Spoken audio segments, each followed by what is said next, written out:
Differences between the globe and the flat Earth become apparent when considering distances south of the equator. After all, haven't navigators, geographers, and map makers mapped these areas? And shouldn't they have noticed this quirk by now, if the Earth is indeed flat? Well, the reality is, the rabbit hole just gets deeper from here.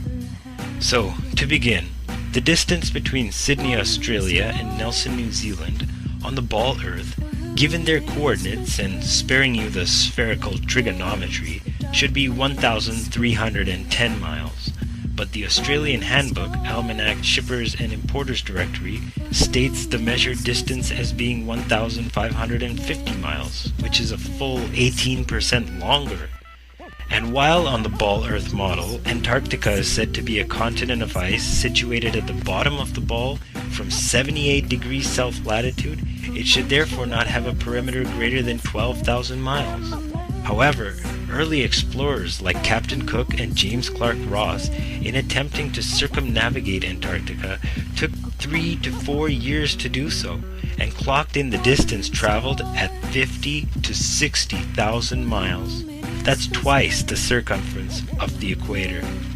But the real proof for the flat Earth map is in the flight paths. On the ball Earth, several flights would have their shortest, quickest, and straightest path over or around the Antarctic continent. But instead, these flights take all manner of tangential detours, crossing into the northern hemisphere to refuel. Their reason? Antarctica's too cold, they claim. Well, I'm not buying it. When they claim there are bases with working machinery set up all over Antarctica.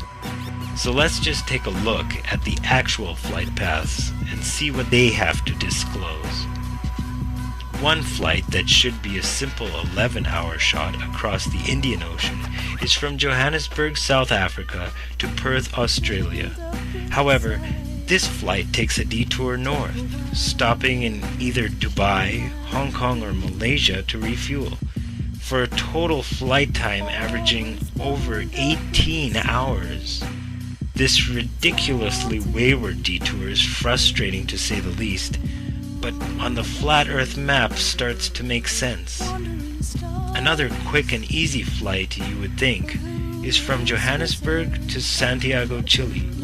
While an easy 12-hour flight below the Tropic of Capricorn is to be expected, instead every flight crosses the equator to refuel in Senegal, all the way near the Tropic of Cancer, for a total flight time of 19 hours.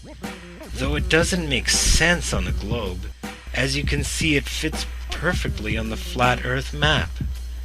A third flight from Johannesburg is to São Paulo, Brazil, which should be a direct 10-hour flight across the 25th degree south latitude. But instead, every flight crosses into the north to stop in London to refuel, making the total flight time 24 hours. From Santiago, Chile to Sydney, Australia, a straight 15-hour flight across the South Pacific is expected. Despite refueling options in either New Zealand or any island in the South Pacific, the flight stops all the way at Los Angeles to refuel before continuing south to its destination. As already stated, these detours make no sense on the globe, but are explained and work perfectly well on the flat Earth map, having the North Pole at the center. So investigate the subject for yourself and ask questions.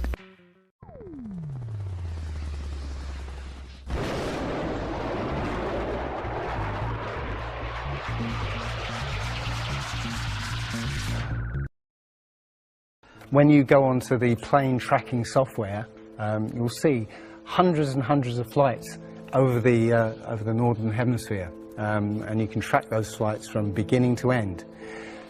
When you look at any flight in the southern hemisphere, what you'll find is the flight takes off and disappears off the tracking, usually about an hour after takeoff, and then later on will reappear an hour before landing.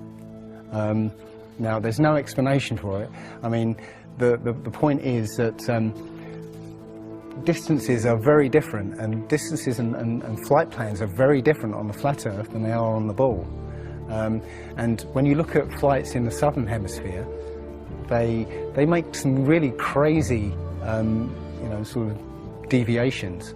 So, for instance, if we look on here, let's say a flight from Cape Town over here to Australia, say Sydney in Australia, they will take you to Dubai first, somewhere around here. Yes. Just recently there was a case of a woman who was pregnant on a flight, and she was about, her waters broke on the flight, and I think it was from the Philippines to Los Angeles.